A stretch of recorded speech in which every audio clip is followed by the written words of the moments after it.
जय श्री रामेश्वर जय जगन्नाथ। आज आम ये शिशु गोपालपुर ग्रामर ग्रामवासी मैंने जो आर वर्ष आम नूतन विग्रह मान प्रतिष्ठा करा तार ये चतुर्था मूर्ति प्रथम वर्ष आम नुआ करी घोष यात्रा आरंभ करुचु। तेणु ये अवसर में समस्त ग्रामवासी एवं ये रामेश्वर कमिटीर समस्त मेंबर मानक कमिटी तरफ अनेक अनेक शुभेच्छा शुभ अभिनंदन।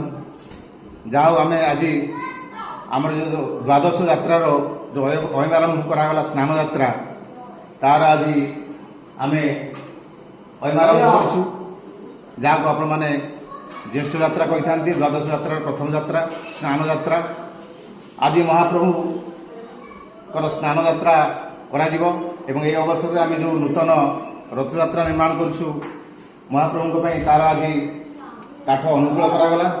ये परिप्रेक्षी बर्तमान आमर महाराणा मैंने आसिक से पूजा अर्चना करके आरंभ शुभ दे जाइछंती एवं आपुरे आम रखीचु आज दुई घटिका समय आमर स्नान कार्यक्रम आरंभ करा जिवो।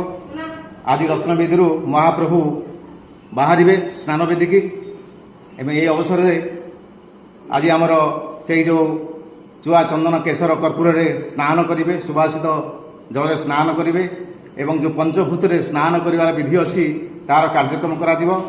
एवं एथिपे आम दुई घटिका समय धार्य कराई से दुई घटिकार 5टा केते मिनिट पर्यंत आम रही जो स्नान वाइंद्र बेला से ये कार्य समापन करा।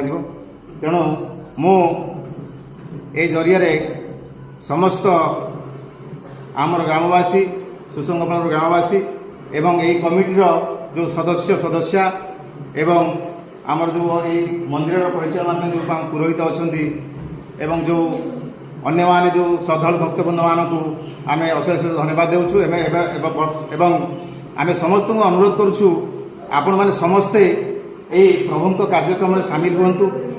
ए संसार रे जदि भौतिक सुख पछरे आम सब धाई किंतु प्रकृत वास्तव में आम जो आध्यात्मिकवाद जो प्रभुंकर जो क्षेत्र में परमानंद प्रकृत आनंद आम प्राप्ति करवा से आनंद आम वंचित हो। तेणु मुझे अनुरोध करुच्ची समस्ते समस्त कार्य करने पर जेको समय रोचे आपण मैंने इष्ट काम करूँ प्रभुंकर काम करूँ देखिए आपण को परम सुख परम आनंद अनुभव करेंगे एवं परम तृप्ति अनुभव करेंगे जोटार शेष हूँ निर्वाण।